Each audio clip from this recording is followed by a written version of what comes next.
Ban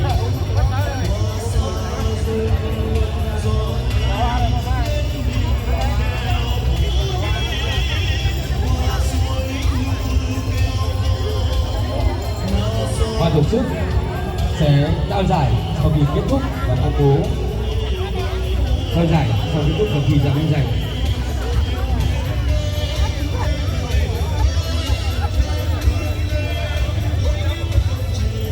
Sau khi ban giám khảo chọn xong thì các xã chúng ta có thể tăng dục cho mọi người đi chiếc bánh của mình gói ra và chúng ta sẽ bước vào phần thi ra bên giành.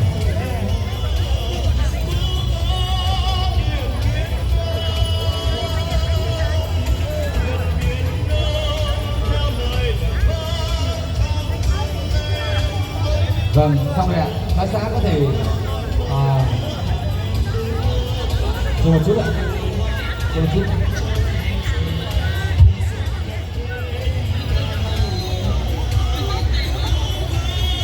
Xin mời các đoàn chúng ta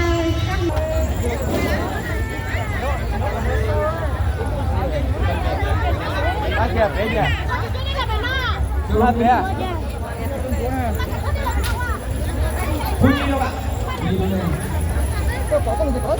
Sa Dung đâu? Sa Dung đâu? Biệt tên Mật Dung đâu rồi? Cô gái là biệt tên đâu? Cô gái là biệt tên Sa Dung đâu rồi? Bên này.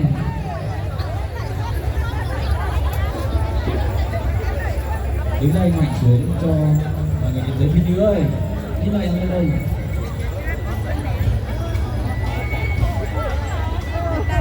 Đứng đây mạnh xuống. Thì em mảnh xuống cho mọi người thấy đủ thì phù hợp các bạn. Lùi ảnh chút, lùi lên trước, lùi lên trước, lùi lên trước, lùi lên trên này, lùi lên đầu tiên lên.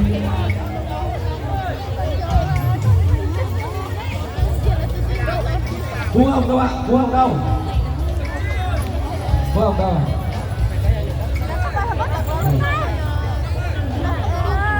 Lùi lên thành tí xem một tí. Với ai đấy?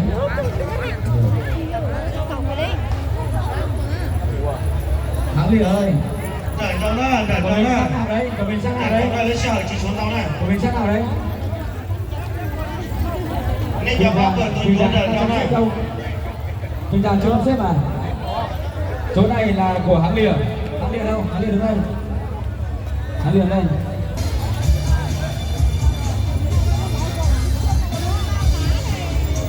Chúng tôi sắp xếp lại.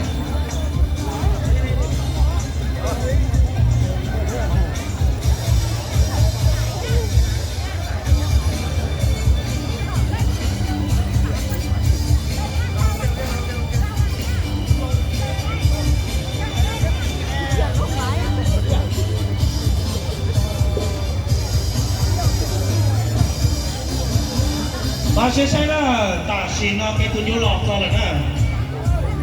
Lúc xưa ở chỗ chín tàu như là giờ là tôi mà sai mà đi xe tàu là. Để cái sát chỗ này của đây. Cô Nhi lùi về sau một tí, lùi về sau, đánh cho người ta vào nhau. Lùi về sau, về sau, lùi về sau này. Lùi ra nữa. Đấy, đứng nhìn cái hạn để cối thẳng hàng nhau. Cái cối này xuống. Đấy, cái thẳng. Đây này, cô Hồng nhìn xã này này, để cái cối thẳng hàng nhau luôn bên này, luôn sang bên này hai xã cô Hồng mình ra, để thẳng hàng cái cối này đi, để thẳng hàng cái cối này. Các xã lưu ý giống hàng dọc cái cối của mình cho nó đẹp.